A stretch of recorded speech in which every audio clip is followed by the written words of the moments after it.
Oke, terima kasih teman-teman yang sudah bergabung di sini. Nah, saya buka ya. Selamat malam teman-teman semuanya.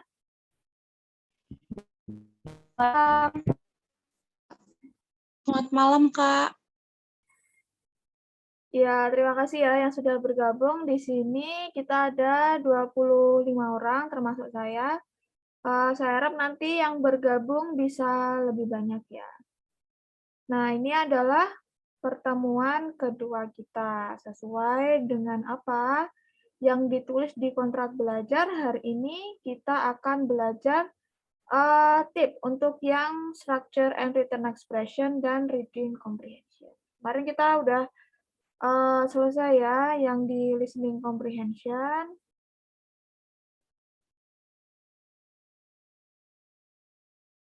Nah, ini structure and written expression itu dia tipnya ada banyak sekali. Nah, cuman di program ini, di program Fundamental TOEFL ini, kita hanya mempelajari beberapa tips.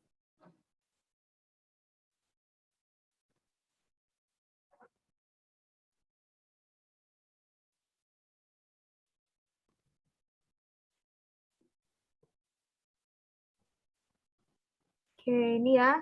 Nah, sekarang kita masuk ke materi structure and written expression yang bab pertamanya itu adalah ini pengenalan format soal di section 2 ini. Nah, bagian kedua dari tes TOEFL adalah structure and written expression. Pada bagian ini terdapat 40 soal dan kita diberikan waktu selama 25 menit untuk mengerjakannya. Jadi waktunya nggak banyak ya, ini kurang dari 1 menit untuk satu soal. Jadi kita ngerjainnya harus cepat-cepat. Nah, di structure and written expression itu dibagi dua. Nah, kalau di listening kan kemarin dibagi 3 bagian ya, ada part A, ada part B, ada part C. Kalau di section 2 itu ada structure, ada written expression. Nah, soal structure itu soal nomor 1 sampai 15. Kalau soal written expression itu untuk 16 sampai 40. Gitu. Nah, kalau di bagian structure itu contoh soalnya seperti ini ya. Nah, di sini ada bagian ini ada bagian yang hilang, kemudian kita disuruh untuk memilih pilihan jawaban yang mengandung kata atau sekelompok kata yang kalau digabungkan di sini itu kalimatnya akan menjadi kalimat yang benar secara gramatikal bahasa Inggris. Nah, kalau di written expression itu soalnya lengkap, tidak ada bagian yang hilang, cuman ada beberapa kata atau sekelompok kata yang dia itu digarisbawahi dan kita itu disuruh untuk memilih kata atau sekelompok kata yang salah secara gramatikal. Jadi kalau di bagian structure kita disuruh memilih kata atau sekelompok kata yang benar, yang bisa fit di sini. Tetapi kalau di written expression itu kita disuruh untuk memilih kata atau sekelompok kata yang salah secara gramatikal. Jadi terbalik ya, Mbak. Oke, nah tadi soal formatnya, sekarang kita belajar tentang general tips bagaimana cara mengerjakan section 2 ini.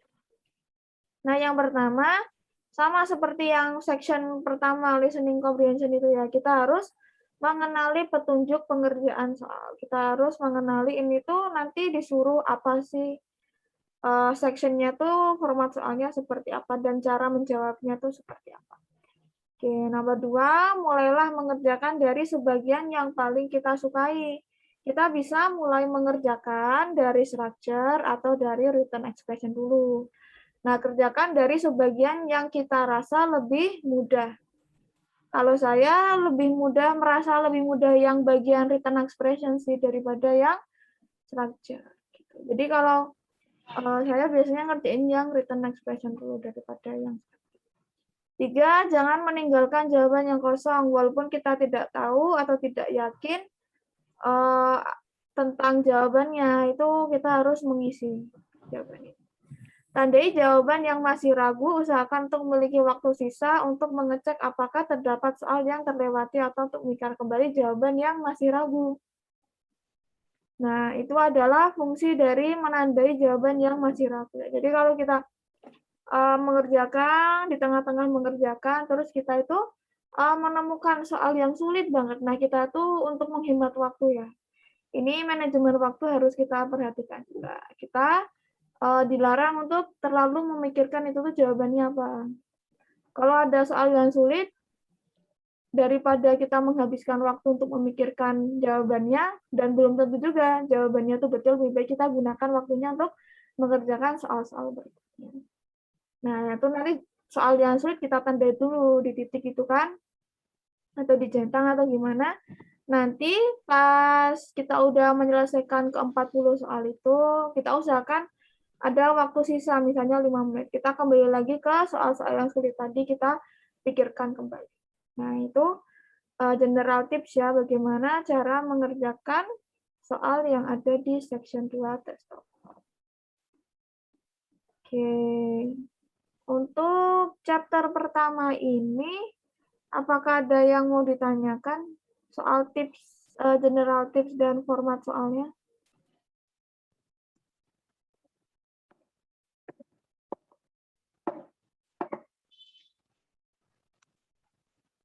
Oke, saya rasa sudah jelas ya.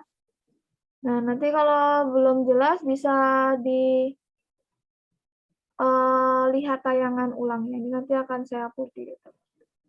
Nah, sebelum masuk ke chapter yang ada tip 1, tip 2, tip 3, ini kita harus belajar tentang klasifikasi kata dalam bahasa Inggris. Nah, ini kita harus benar-benar menguasai sebelum kita tuh belajar materi yang ada di structure and pattern. Jadi, dalam bahasa Inggris, kata itu dibagi menjadi 9 macam. Ada noun, ada pronoun, verb, adjective, adverb, sampai exclamation. Ini ada 9 macam. Ada buku yang mengklasifikasikan kata itu 8 macam, bukan 9. Nah, kalau buku yang seperti itu biasanya ini determiner itu masuk ke dalam adjective. Nah, tapi kalau saya pakai referensi yang mengatakan bahwa kata itu dibagi menjadi 9. Jadi determiner itu dia adalah kelas kata sendiri, bukan adjective. Jadi teman-teman nggak usah bingung kalau nanti belajar bahasa Inggris lewat buku gitu ketemu halaman yang menjelaskan kalau kata dalam bahasa Inggris itu 9 macam atau 8 macam, kok bisa beda-beda. Nah, penyebabnya tuh seperti itu. Ini ya, kita pasti udah cukup paham soal ini. Nah, kata-kata di atas tadi itu memiliki fungsi masing-masing di dalam kalimat. Tugasnya tuh ada, beda-beda dalam kalimat. Nah, kalau noun sama pronoun itu tugasnya itu sebagai subjek atau objek dalam kalimat. Artinya di sini Nia calls him. Nah, Nia itu dia kata benda, him-nya adalah pronoun. Nah, ini dia Nia, kelas katanya noun, dia posisinya sebagai subjek. Nah, him kelas katanya pronoun, posisinya sebagai objek. Nah, dibalik juga bisa yang subjeknya itu pronoun, yang objeknya itu noun. Nah, verb itu sebagai verb. Nah, kalau di dalam bahasa Indonesia kan kata kerja sendiri, predikat itu punya istilah sendiri gitu. Tapi kalau dalam bahasa Inggris, kalau kita nyebut kata kerja ya verb, kalau kita nyebut predikat itu ya verb gitu. Nah, bedanya apa di modul ini verb yang kata kerja sama verb yang predikat. Nah, kalau di modul ini saya nulisnya kalau verbnya itu yang saya maksud adalah verb predikat, itu verbnya yang kecil, besar yang V besar ini. Tapi kalau verb yang dimaksud adalah kata kerja itu adalah verb yang kecil.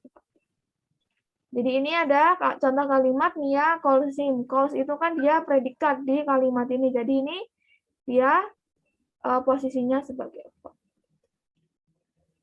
Nah, kemudian kelompok selanjutnya ada adjective dan adverb. Nah, fungsinya adalah untuk menambahkan makna pada kata lain. Smart student, student yang gimana? Oh, student yang smart itu. Run quickly, run dengan gimana? Run dengan. Kemudian kelompok yang selanjutnya adalah conjunction dan preposition. Digunakan untuk menghubungkan antar bagian kalimat. Nah, di sini ada kalimat you and me are brothers. Ada conjunction and yang digunakan untuk menghubungkan kata you and me. Kemudian determiner itu digunakan untuk membatasi makna noun. Kalau yang di sini menambahkan makna, Ini ya, adjective adverb itu menambahkan makna, kalau determiner itu adalah membatasi makna. This font is not easy to use. Kalau saya bilang font aja, berarti kan font secara umum. Cuman kalau saya bilang this font, berarti ini adalah font yang saya pegang, font yang saya miliki. Jadi fontnya menjadi font yang spesifik, bukan general lagi. Kemudian ini ada kelas kata terakhir, yaitu exclamation, yang digunakan untuk mengekspresikan reaksi seseorang terhadap suatu kejadian atau situasi. Contohnya di sini, gosh, what an awful smell. Nah, exclamation ini tuh sebenarnya bukan kata yang terlalu banyak berfungsi secara gramatikal di dalam kalimat itu. Kadang bahkan ada referensi yang mengatakan bahwa exclamation ini dia bukan kata, tidak termasuk vocabulary gitu. Dia cuma ya sekedar ucapan manusia aja yang tidak bermakna. Cuman di sini saya ikutkan supaya teman-teman bisa mengerti. Nah, itu tadi ya tentang word classification. Klasifikasinya itu ada 9, kemudian masing-masing itu mempunyai fungsi sendiri-sendiri di dalam kalimat. Nah, sekarang kita akan belajar bagaimana caranya kita tuh mengecek kelas kata dari suatu kata. Nah, di sini ya kita baca, mengecek kelas kata suatu kata itu dapat dengan mudah dilakukan dengan cara membuka kamus. Saat ini terdapat banyak kamus elektronik yang memudahkan kita mengetahui arti suatu kata, beserta kelas katanya. Contoh kamus elektronik yang bisa digunakan adalah ini ya, Oxford Learners Dictionary. Nah, sebenarnya kamus elektronik bahasa Inggris itu dia banyak banget ya, ada Longman, Merriam-Webster, Cambridge, nah itu. Tapi saya lebih sering menggunakan Oxford Learners Dictionary karena dia itu tampilannya sederhana sehingga kalau kita nyari sesuatu tuh pasti langsung ketemu gitu, mudah gitu melihatnya. Nah, tapi saat sedang mengikuti tes TOEFL, nah ini sebelumnya saya jelaskan dulu ya, ini tampilan dari kamus elektronik Oxford Learners Dictionary. Nah, nanti kalau kita, ini tampilan pakai HP ya, kalau kita ketik di search bar-nya sini, misalnya ini saya ketik kata love ini ya. Nah, di sampingnya kata love itu ada noun, berarti ini kata love itu dia kelas katanya. Jadi cukup mudah ya kalau kita mau mengecek kelas kata suatu kata lewat kamus elektronik. Nah, masalahnya saat sedang mengikuti tes itu kita tidak boleh bawa HP atau kamus elektronik maupun kamus yang fisik. Sehingga kita tidak bisa mengecek kelas kata dengan kedua benda tersebut. Terdapat cara alternatif yaitu dengan mengenali akhiran suatu kata. Lihatlah lampiran di halaman 46.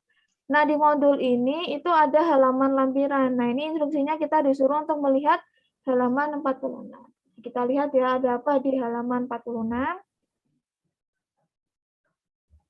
Nah, di halaman 46 ternyata ada materi yang judulnya word endings. Nah, kita baca ya keterangannya. Akhiran kata, sebuah kata di bahasa Inggris bisa menandakan apa kelas kata dari kata tersebut. Hal ini sangat membantu ketika kita menemukan kata yang tidak kita ketahui artinya dalam soal structure and written expression. Dengan mengenali macam-macam akhiran kata, setidaknya kita bisa menebak kelas kata dari kata tersebut, sehingga kita bisa mengerjakan soal dengan benar, walaupun tidak mengetahui itu tuh artinya apa katanya. Nah, itu ya fungsi untuk mempelajari word endings, karena dengan mengetahui akhiran katanya saja, kita tuh bisa menebak, oh kata ini tuh dia kelas katanya adjective, ini adverb, ini apa, ini apa. Jadi ini membantu sekali. Nah, macam-macam akhiran kata di bahasa Inggris. Nah, ini kelompok pertama, kalau ada kata yang akhirannya ini, itu dia katanya bisa dipastikan berkelas kata benda. Nah, contohnya ini ya, socialism, excellence, set, information, government, beauty, marriage, friendship. Nanti ini teman-teman kerjakan secara mandiri latihan soal ini. Jadi ada kata, kemudian kita disuruh untuk memilih akhiran kata yang sesuai, kemudian sehingga menjadi kata yang kelas katanya noun. Nah, kelompok yang kedua ini juga membentuk kata benda, membentuk noun. Kalau ada dengan kata dengan akhiran seperti ini, bisa dipastikan bahwa kelas katanya itu adalah kata benda atau noun. Bedanya apa noun yang di kelompok 1 sama di noun yang kelompok 2? Bedanya kalau noun yang di kelompok 1 itu dia nounnya noun yang kata benda yang bermakna benda. Sedangkan di sini yang kelompok 2 itu adalah kata benda yang bermakna orang. Bedanya apa? Noun yang bermakna benda sama noun yang bermakna orang. Kalau noun yang bermakna orang, itu noun yang bermakna orang ya. Ini contohnya ada employer, actor, turis, musician. Dia tuh orang gitu. Tapi kalau noun yang bermakna benda, dia tuh contohnya ya kamera, bantal, guling, korden gitu. Jadi beda ya. Oke, bisa dipahami dengan baik. Ini juga ada latihan soalnya. Kemudian kelompok yang ketiga, kalau ada kata dengan akhiran kata ini, bisa dipastikan bahwa katanya itu dia berkelas kata adjektif. Excellent, important, careful, dan sebagainya. Oke, verb. Kalau ada akhiran kata ini, berarti katanya itu kelas katanya verb. Yang terakhir, kalau ada kata dengan akhiran kata ini, dia kelas katanya. Jadi kita tidak perlu capek-capek ya buka kamus untuk mengetahui arti, bukan arti, kelas kata dari suatu kata. Cuman kalau untuk lebih detailnya, kita mau nyari selain kelas katanya itu dia artinya apa, contohnya apa, itu kita buka kamus. Oke, materi tentang word classification dan word endings. Apakah ada pertanyaan? Apakah ada sesuatu yang kurang bisa dipahami?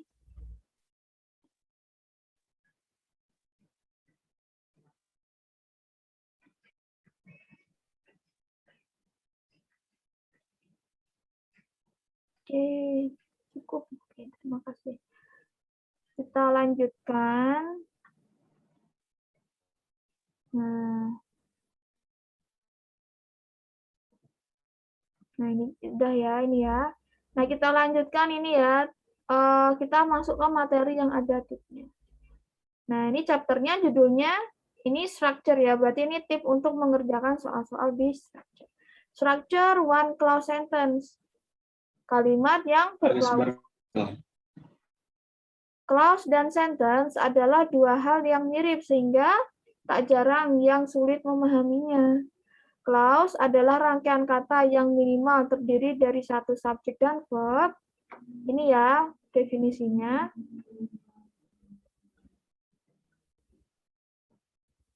Nah, saya highlight. Kemudian sentence adalah rangkaian kata yang minimal terdiri dari satu clause. Satu sentence bisa mengandung lebih dari satu clause, yang mana antar satu clause dengan clause yang lain itu dihubungkan dengan conjunction. Jadi, clause merupakan bagian dari sentence. Nah, contohnya di sini ada kalimat dengan one clause sentence ya. Ini ada clause I go to school. Dia adalah kalimat yang punya satu klausa. Terus ini I go to school, so I ride my bike. Itu adalah multiple clause sentence karena klausanya ada dua, yang di tengah-tengahnya itu dia dihubungkan dengan conjunction so. Nah, gitu ya perbedaan antara one clause sentence sama multiple clause sentence. Jadi clause itu bisa jadi sentence kalau sentence-nya itu cuma klausanya satu. Tapi kalimat juga bisa clause-nya dua, clause-nya tiga. Apakah bisa membedakan antara one clause sentence dengan multiple clause sentence?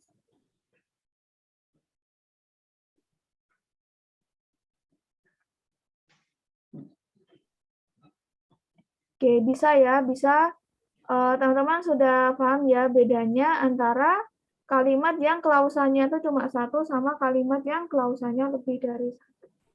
Pokoknya kalau kalimatnya itu ada klausanya lebih dari satu, berarti dia harus dihubungkan dengan kata yang berkelas kata conjunction.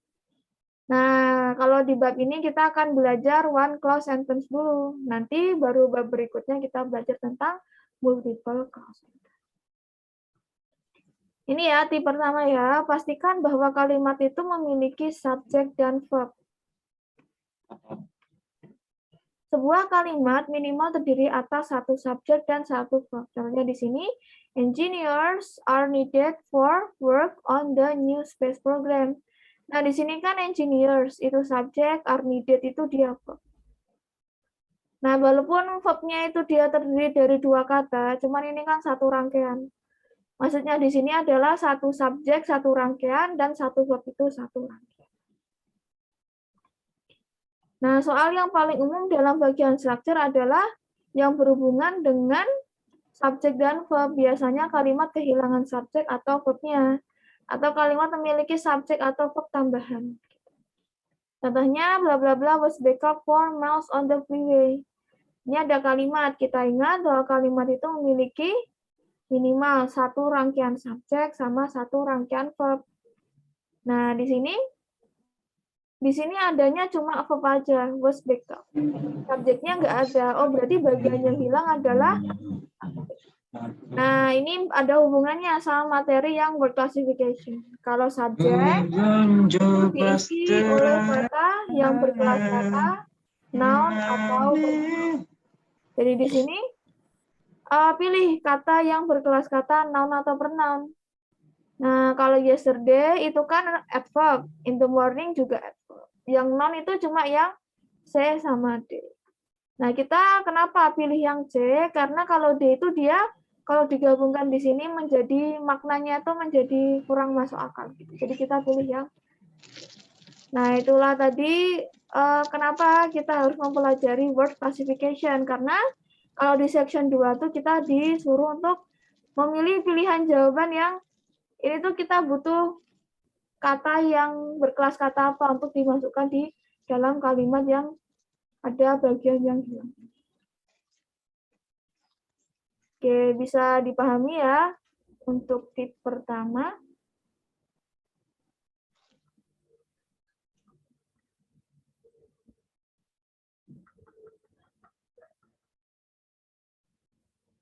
Nah, ini ada exercise bisa dikerjakan secara mandiri.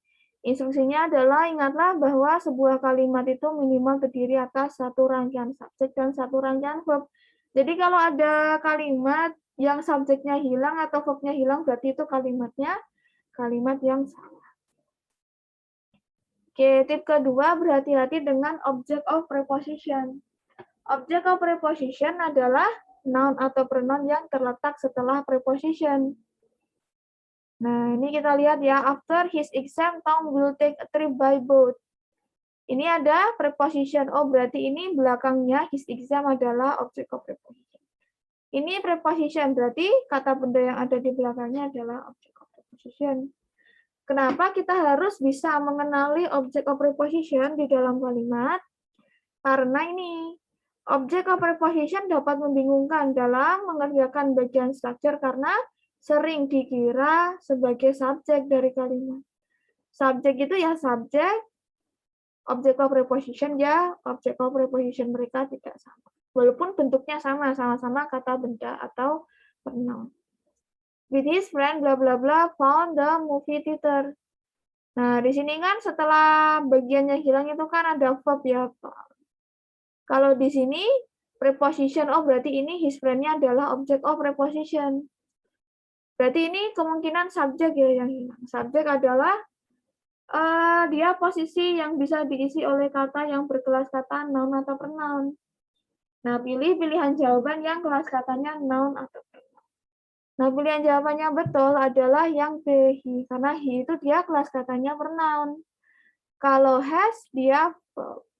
Later, dia adverb. When itu conjunction. Jadi, satu-satunya yang paling betul adalah yang B. With his friend, he found the movie theater. Mungkin kita akan mengira his friend-nya sebagai subjek, padahal dia bukan subjek, karena depannya ada preposition, berarti ini his friend-nya adalah object of preposition. Nah, gitu ya. Tip kedua, nah ini ada exercise-nya. Instruksinya adalah ingatlah bahwa object of preposition itu dia bukan subjek. Jadi kalau ada kalimat yang subjeknya itu nggak ada, berarti dia adalah kalimat yang salah.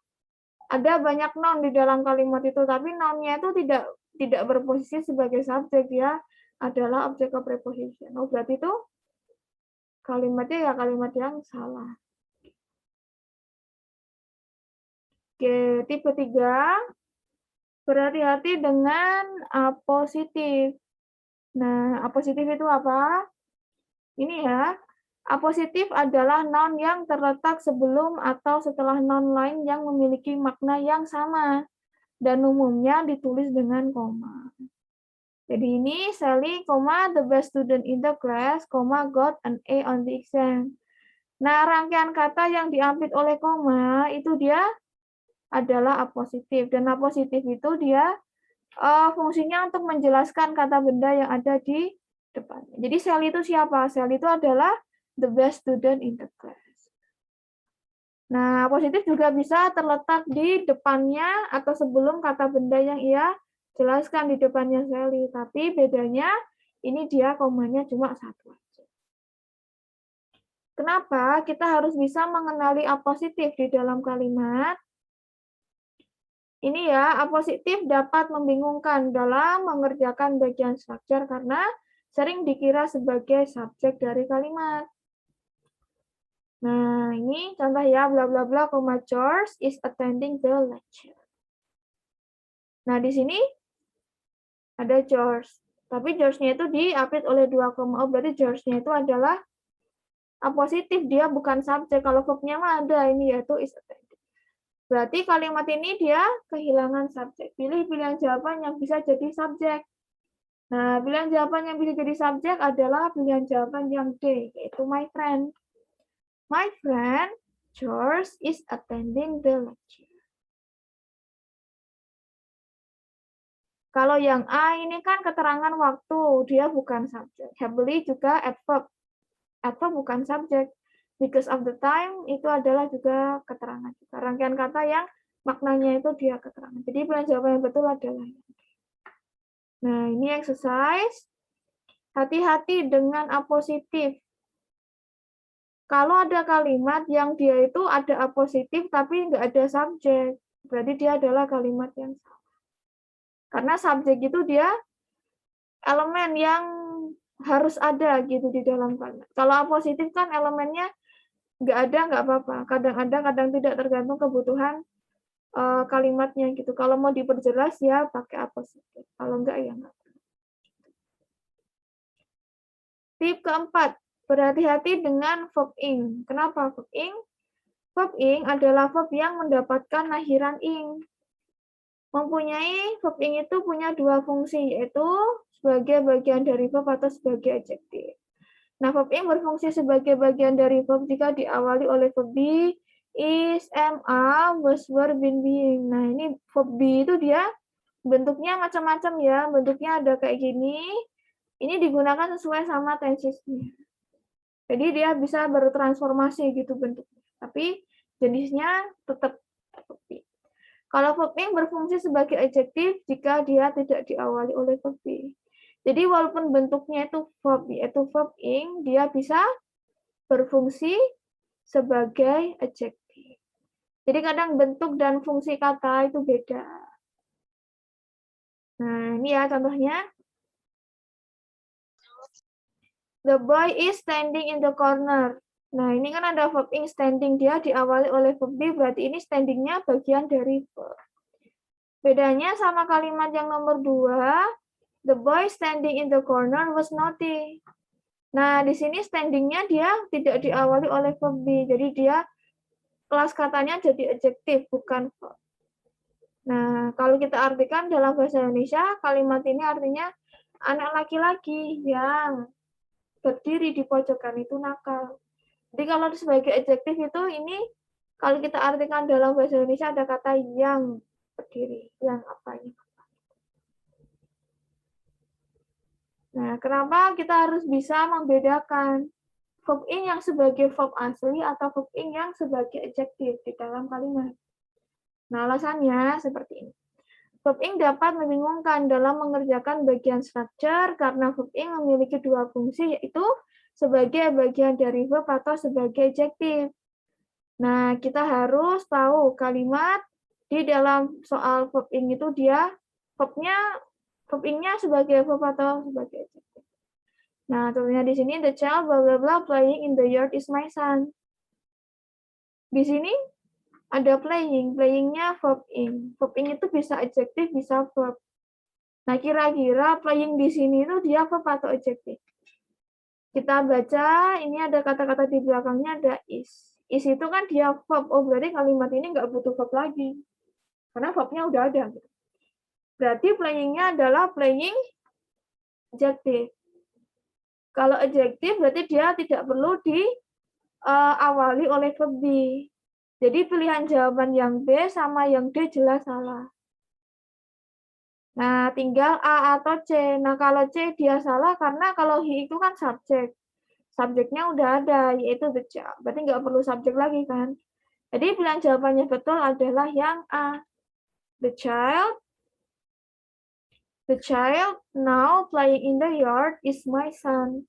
Anak kecil yang sekarang itu bermain di halaman itu adalah anak laki-lakiku. Nah, begitu ya tipsnya. Nah, exercise keempat ini dia instruksinya, ingatlah bahwa verb ing bisa berfungsi sebagai bagian dari verb atau sebagai adjektif. Jadi ketika membaca soal di exercise kelima ini, dibaca kalimatnya, kok ada verb ing. Nah, kita tuh harus bisa menentukan ini tuh verb ing-nya adjektif atau dia sebagai verb. Kalau dia sebagai verb, kita cari lagi apakah ada verb lain. Ternyata satu rangkaian kalimat ada dua verb gitu. Wah, berarti ini double verb nggak bisa. Kalimatnya salah. Nah, pembetulannya gimana? Kita jadikan yang verb ing-nya itu sebagai adjektif. Nah, kayak gitu ya. Oke, tip kelima, berhati-hati dengan verb 3. Verb 3 adalah verb yang mendapatkan akhiran ed. Ada juga banyak verb 3 yang irregular. Verb 3 mempunyai dua fungsi, yaitu sebagai bagian dari verb atau sebagai adjektif. Verb 3 berfungsi sebagai bagian dari verb jika ia tuh diawali oleh verb have. Have itu bentuknya bisa have itu sendiri ataupun have. Atau verb be. Verb be itu dia bisa verb be itu sendiri atau bentuk transformasi. Verb 3 berfungsi sebagai adjektif jika dia tidak diawali oleh verb have atau verb be. Nah, jadi ini kasusnya sama kayak yang verb ing tadi. Verb ing bisa jadi adjektif atau verb. Nah, ini verb 3 juga sama. Dia bisa jadi adjektif maupun jadi verb.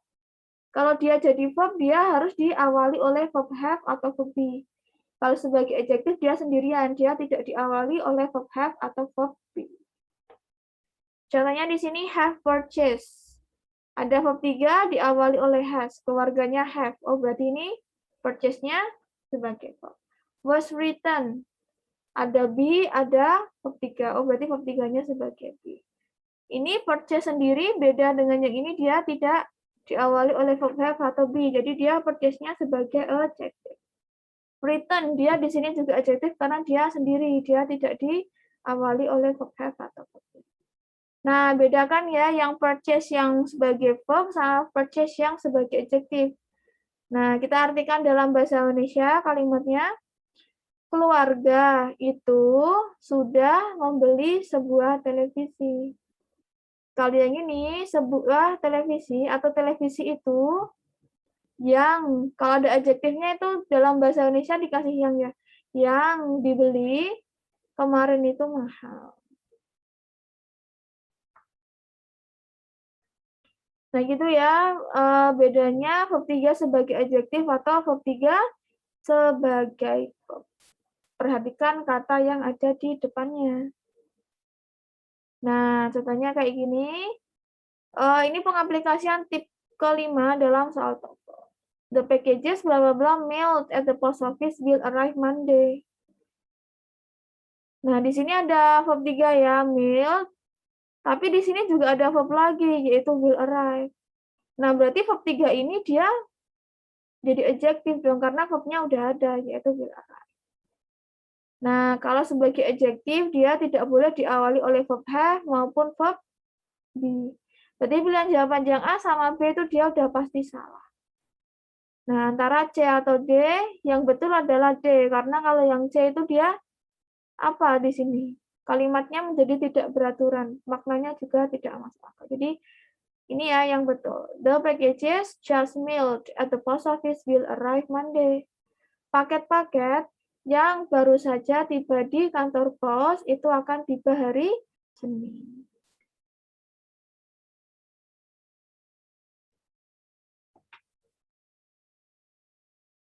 Oke, exercise 5. Tentukan kalimat-kalimat berikut ini benar atau salah. Ingatlah bahwa verb 3 itu bisa berfungsi sebagai bagian dari verb atau sebagai adjektif. Nah, jadi dalam mengerjakan tip kelima ini, kita harus benar-benar baca kalimatnya. Kalau kita ketemu verb 3 itu harus curiga dia sebagai adjektif atau sebagai verb.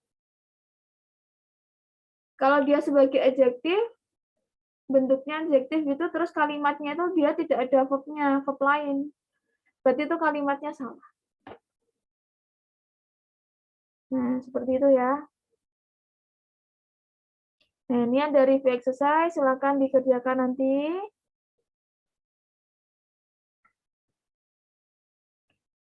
Nah, untuk chapter yang one clause sentence, apakah ada pertanyaan dari tip 1 sampai tip 5?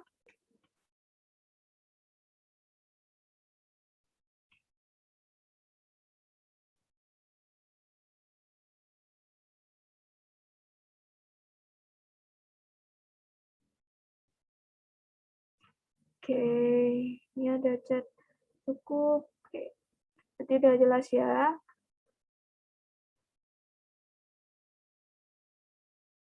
Oke, kita masuk ke chapter berikutnya, masih tip untuk mengerjakan soal yang structure. Itu multiple clause sentence. Nah, jadi bab yang multiple clause sentence itu dibagi dua ya. Ada multiple clause sentence bagian pertama sama bagian kedua. Nah, ini yang bagian pertama karena itu babnya panjang sekali, jadi saya bagi menjadi dua. Nah, seperti yang sudah dibahas di bab sebelumnya, kalimat dalam bahasa Inggris bisa mengandung lebih dari satu clause. Dalam kalimat dengan struktur seperti ini, kita harus memastikan bahwa antar clause-nya itu dihubungkan dengan conjunction dan setiap clause-nya itu memiliki subjek dan verb. Nah, ini ya.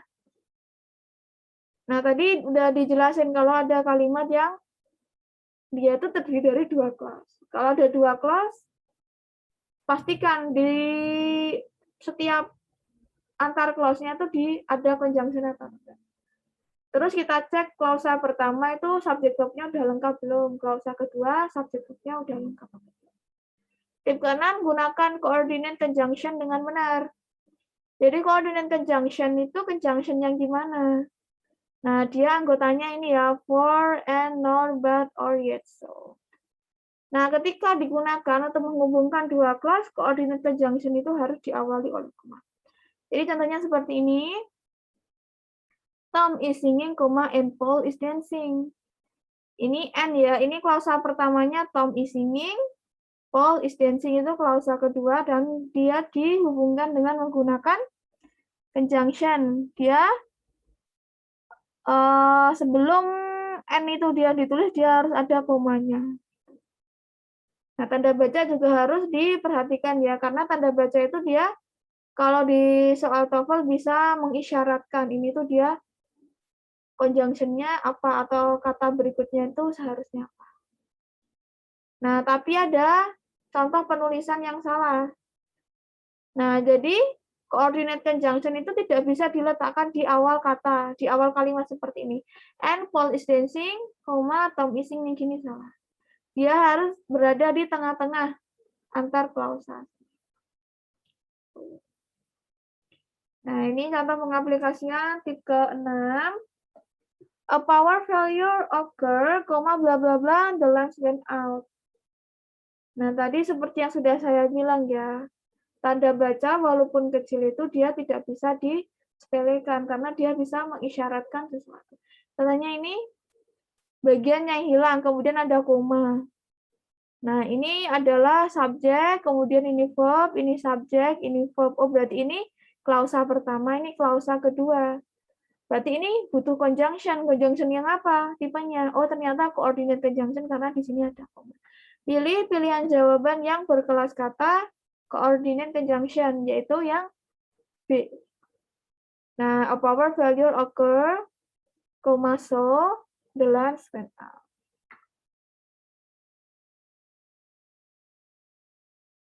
Exercise 6.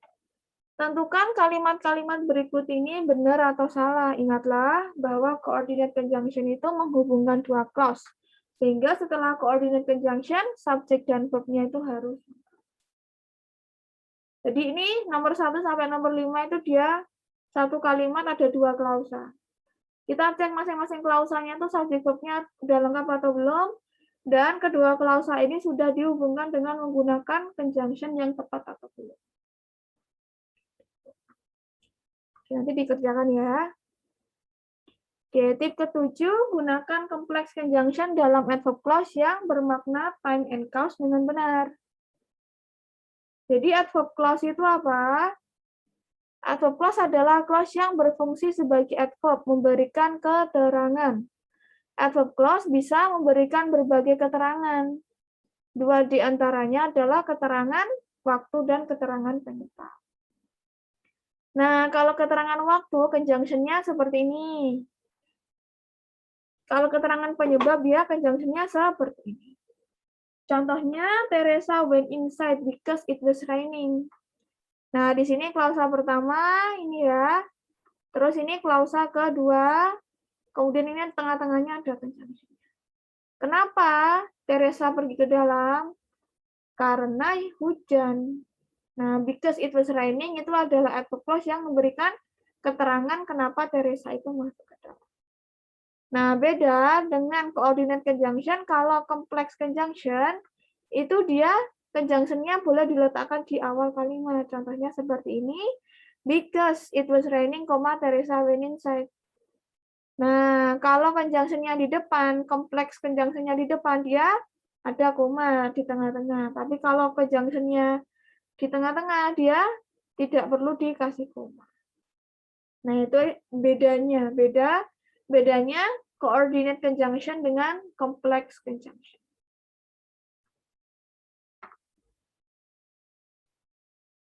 Pengaplikasian tip ini ke dalam soal TOEFL.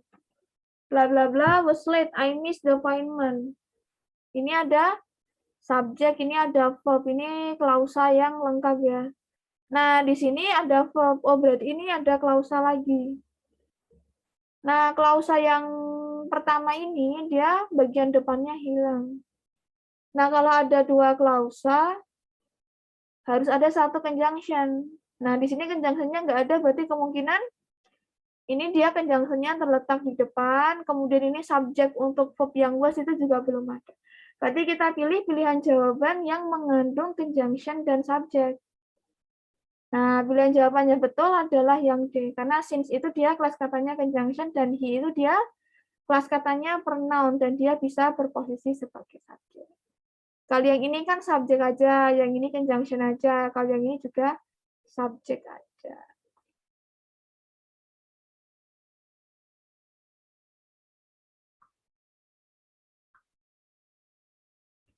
Exercise 7, ingatlah bahwa complex conjunction yang bermakna waktu dan sebab menghubungkan dua clause, sehingga setelah conjunction tersebut, subjek dan verb-nya itu harus lengkap.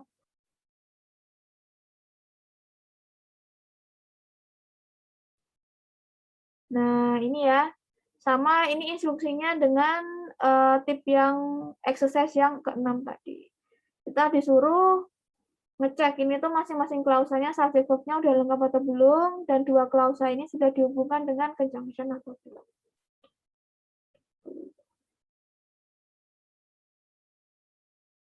Nah, ini tip terakhir ya untuk bab ini, masih seputar adverb clause. Tapi adverb clause yang dia itu memberikan keterangan condition, contrast, manner, dan place dengan benar. Nah, ini kalau condition itu dia conjunction-nya ini. Kalau contrast itu conjunction-nya ini, kalau manner itu conjunction-nya ini, kalau place itu conjunction-nya ini. Contohnya, Bob went to school even though he felt sick. Even though itu kan conjunction yang memberikan makna kontras. Jadi, klausa pertama dan klausa kedua itu maknanya bertabrakan atau kontras. Nah, ini kalau kita artikan dalam bahasa Indonesia, Bob pergi ke sekolah meskipun dia itu merasa sakit. Dia sedang tidak enak badan. Seharusnya kalau dia sakit ya dia di rumah aja gitu kan. Tapi ini maknanya bertabrakan. Dia sakit, dia masuk ke sekolah. Nah, jadi setiap conjunction itu dia memberikan keterangan yang beda-beda. Ada yang condition. Condition itu keterangan syarat. Kontras, keterangan apa ya, antar klausanya tuh dia bertabrakan gitu maknanya. Kalau manner itu keterangan cara, plus itu adalah keterangan. Sama dengan complex conjunction yang ada di tips sebelumnya. Jadi complex conjunction itu dia bisa diletakkan di awal kalimat. Dengan syarat dia harus dikasih koma untuk memisahkan antar klausa. Pengaplikasian tip ini dalam soal TOEFL. Ini ya, you will get a good grade on the exam provided bla bla bla. Nah, ini kan ada subjek, ini ada verb, kemudian sebelum bagiannya hilang, ini ada provided. Provided itu kan kelas kakaknya conjunction. Setelah conjunction itu seharusnya ada subjek dan verb yang baru, klausa baru. Nah, pilih pilihan jawaban yang mengandung subjek dan verb. Pilihan jawaban yang betul adalah yang D, yaitu you study, you itu subjek, study itu dia verbnya. Kalau A, B, C itu dia adalah kelas katanya verb semua, subjeknya nggak ada. Berarti A, B, C. Exercise ke-8 dia instruksinya sama dengan exercise ke-6 dan ke-7. Oke, untuk chapter ini, nah ini nanti dikerjakan ya review exercise-nya. Nah, ini kita sudah membahas banyak tip ini, tip 1 sampai tip 8. Sebelum kita masuk ke materi yang reading comprehension, apakah ada yang mau ditanyakan?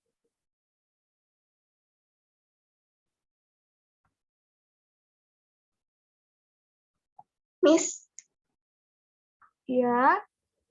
Yang even itu kan katanya untuk makna yang bertabrakan. Itu maksudnya gimana ya? Nah, makna yang bertabrakan itu yang bertabrakan apa? Ini kan ya. Maksudnya ya, di tip ini. Maksudnya adalah klausanya kan ada dua. Klausa pertama, nah ini ya, ini klausa kedua. Maknanya tuh bertabrakan gitu. Bob went to school even though he felt sick. Bob itu pergi ke sekolah meskipun dia sedang sakit. Kalau orang sakit, biasanya kan istirahat di rumah, dia nggak ke sekolah gitu. Biasanya kan kayak gitu. Cuman ini dia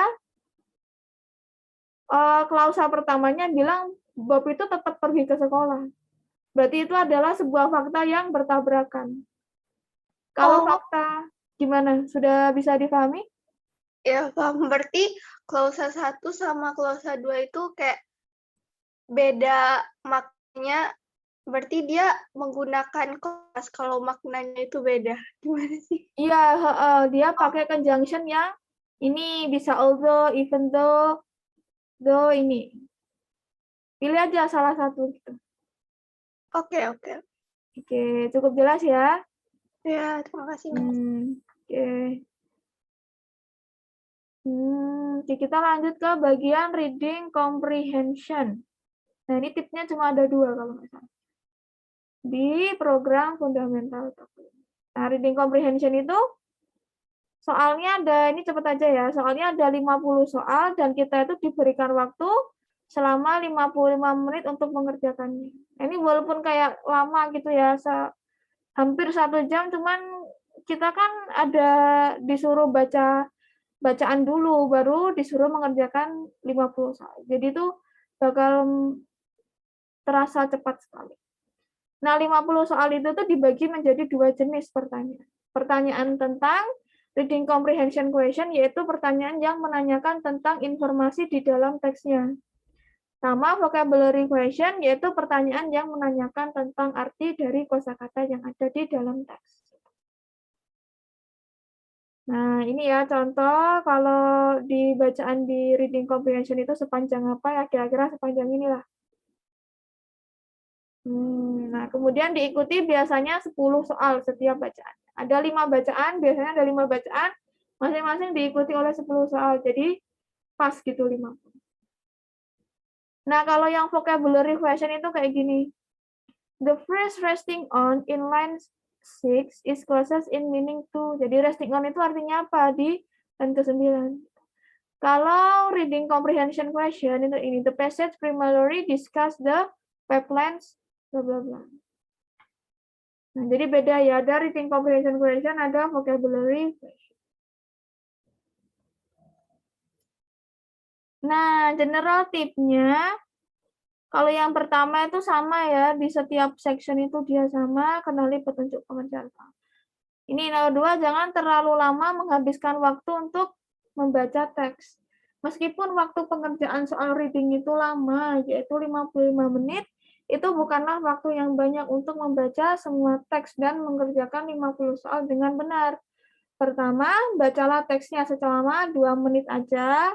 Gak lama kan, kita bacanya cepat aja gitu. Untuk menangkap ide pokok teks. Nah, 2 menit untuk menangkap ide pokok teks. Lalu, lihat soal dan mulai mengerjakannya dengan sesekali membaca teks kembali secara lebih mendalam. Jadi kita membacanya itu 2 kali. Pertama, membaca secara cepat. Kedua, membaca secara detail. Gitu. Jadi kalau pas pertama baca tuh jangan terlalu dipikirin banget, karena itu tuh akan menghabiskan banyak waktu gitu untuk membaca soal. Jangan mengkhawatirkan jika kita itu tidak terlalu mengenal topik teksnya. Di bagian reading comprehension itu tentu semua jawaban bisa ditemukan di dalam teks. Nggak mungkin tidak ada soal yang jawabannya tidak bisa ditemukan di dalam teksnya. Kita hanya perlu kemampuan membaca yang baik untuk mengerjakannya. Jadi misal nanti ada teks kedokteran, teks tentang medis gitu, tapi kita jurusannya jurusan sekolahnya anak IPS, atau kalau yang udah kuliah yang misalnya apa ya, anak pendidikan gitu, atau yang lain, ekonomi. Nah, kita jangan terlalu itu ya, menyerah atau udah minder dulu. Nah, ini teksnya teks kedokteran. Saya kan jurusannya bukan kedokteran, saya kan bukan anak IPA sekolahnya. Jadi saya ini dong nanti nggak bisa ngertiinnya gimana. Nah, itu tidak ya, karena teks akademik yang baik, teks TOEFL yang baik, teks akademik yang baik itu dia bisa dibaca oleh semua orang. Jangan meninggalkan jawaban yang kosong, tandai jawaban yang masih ragu, usahakan untuk memiliki waktu sisa untuk mengecek apakah terdapat soal yang terlewati atau untuk memikirkan kembali jawaban yang masih ragu. Nah, tentang format soal yang ada di reading comprehension dan general tips-nya, apakah ada pertanyaan?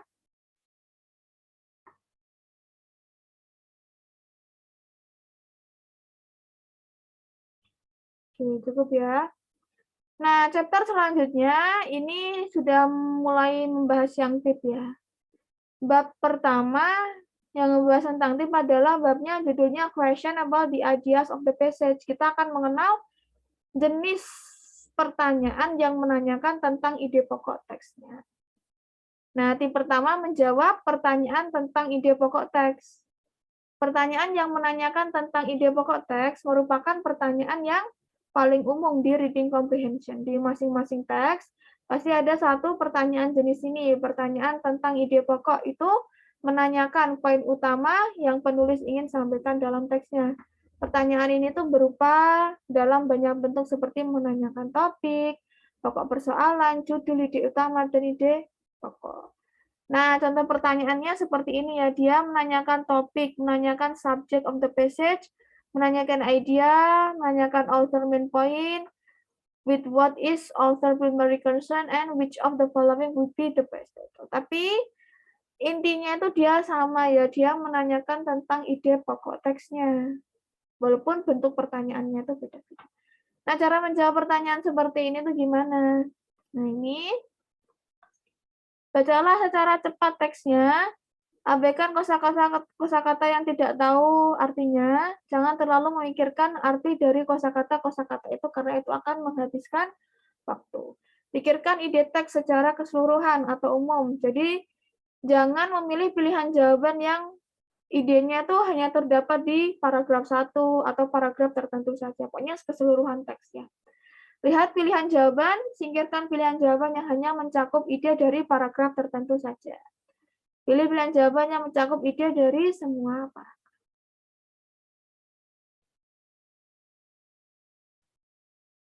Jadi intinya gini, kita tidak boleh memilih pilihan jawaban yang mencakup ide dari paragraf tertentu saja. Pokoknya harus ide keseluruhan paragraf.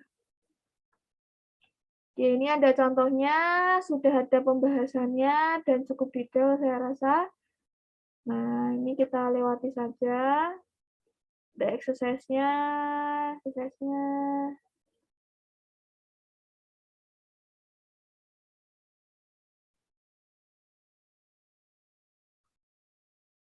Nah, kita sampai di tip kedua, yaitu mengenali susunan ide. Kalau kita nulis, itu kan pasti kita nulis paragraf 1, paragraf 2, paragraf 3, kita nulis isai gitu. Nah, setiap paragrafnya itu kan pasti mengandung ide. Jadi kita punya ide keseluruhan teks, kita punya ide di setiap paragraf. Nah, maksudnya susunan ide ini gimana? Maksudnya tip 2, maksudnya adalah ini, kita diminta untuk menentukan bagaimana ide di sebuah paragraf berhubungan dengan ide di paragraf lain. Kita harus bisa menebak gitu, paragraf 1 tuh bahas tentang apa, paragraf 2 tuh bahas tentang apa. Habis itu, ini tuh hubungannya apa antara paragraf 1 dengan paragraf 2. Mungkin maknanya bertentangan, atau paragraf 2 itu menambahkan informasi yang ada di paragraf 1. Atau paragraf 2 itu dia memberikan contoh atas kejadian yang diceritakan di paragraf 1. Bisa banyak sekali hubungannya. Nah, contoh pertanyaannya seperti apa? Kayak gini ya. How is the information in the passage organized? How is the information in the second paragraph related to the information in the first paragraph? Gitu. Kalau kita bisa menentukan ide keseluruhan teks, kita juga pasti bisa menentukan ide di setiap paragraf. Kalau bisa melakukan tip 1, kita juga pasti bisa melakukan tip yang kedua. Nah, ini ada contohnya, kita lewati.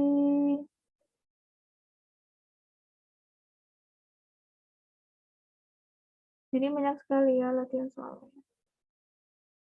Oke. Nah, ternyata sudah habis ya materinya. Nah, untuk tip yang kita sudah bahas hari ini, dari structure sampai reading, apakah ada pertanyaan?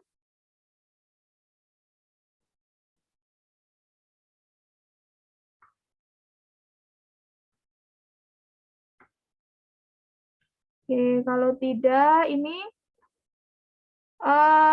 saya mau menjelaskan. Jadi ini program kita kan namanya program Fundamental TOEFL. Isinya adalah materi-materi dasar, materi-materi dasar untuk ikut program TOEFL preparation gitu ya. Nah, setelah ikut program ini, teman-teman bisa ikut program yang lanjutan. Nah, ini saya kasih spill ya, ini ada materi di program lanjutan itu dia membahas tentang apa aja.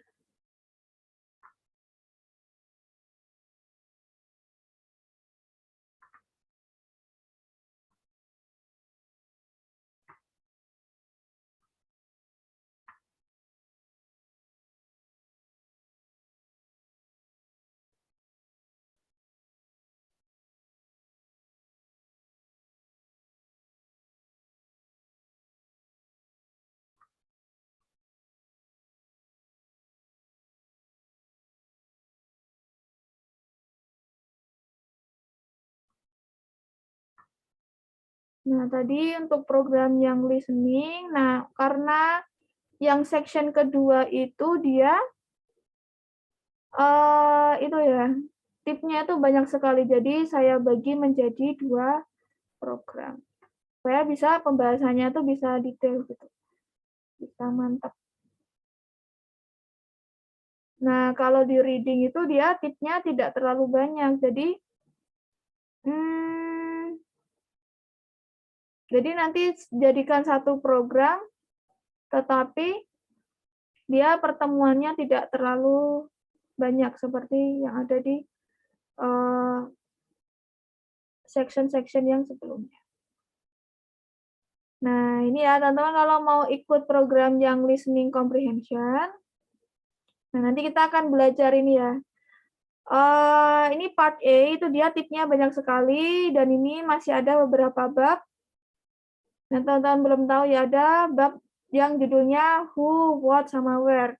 Kita akan mengenal jenis-jenis pertanyaan di dalam listening comprehension itu kan tidak selalu pertanyaannya what does the woman mean atau what does the man mean gitu.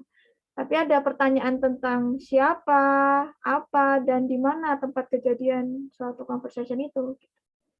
Terus ada negative expression.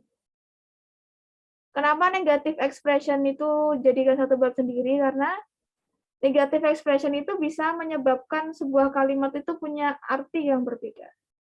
Nah, itu nanti kita akan pelajari. Terus function. Nah, ini nama lainnya adalah daily expression. Kita akan mengenal beberapa macam ungkapan-ungkapan sehari-hari yang berguna saat kita tuh mengerjakan soal listening comprehension. Ada contrary meaning, ada idiomatic language. Terus kita akan membahas tip untuk part B, ada before listening, apa yang bisa kita lakukan sebelum audionya diputar. While listening, apa yang bisa kita lakukan selama audionya itu diputar. Nah, ini adalah program ini ya, listening for TOEFL. Setelah ikut fundamental TOEFL, teman-teman bisa ikut program listening for TOEFL.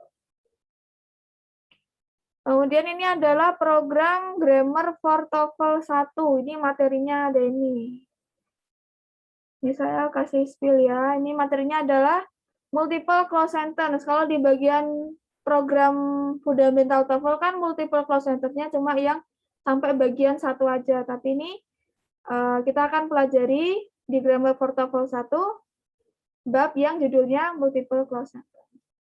Kita akan mengenal juga kalimat yang klausanya itu sudah diringkas, itu bentuknya gimana. Terus kalimat yang subjek dan verb-nya itu terbalik.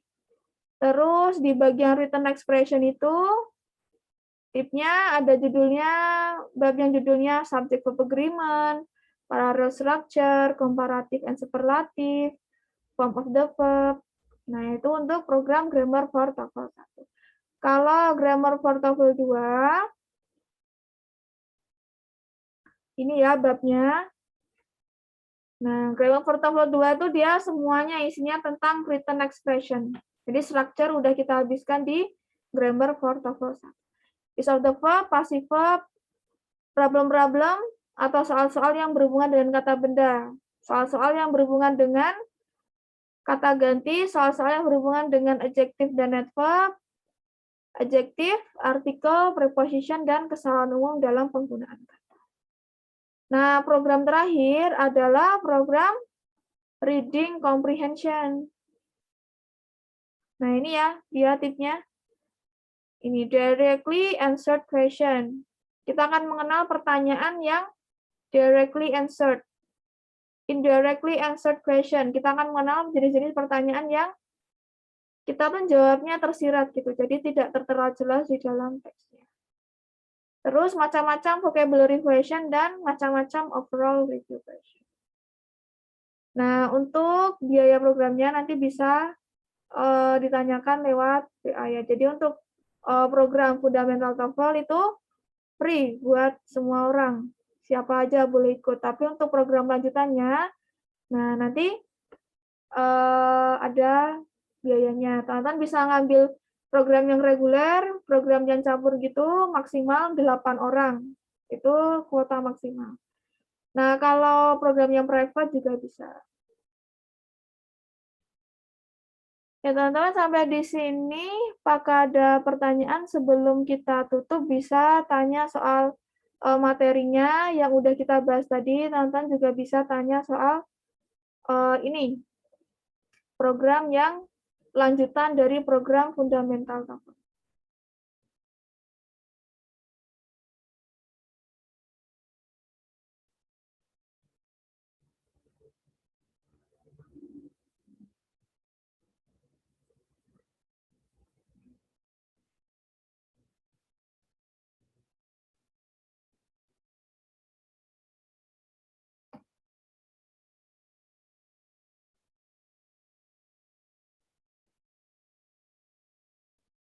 Oke, sekali lagi, apakah ada pertanyaan?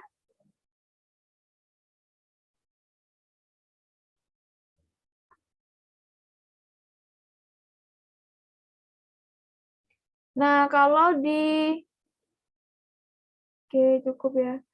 Kalau di bedanya program fundamental TOEFL dengan program-program yang lanjutannya, kalau di program fundamental TOEFL kan cuma 2 pertemuan, jadi tadi saya bahasnya cepat, tidak sempat membahas latihan soalnya.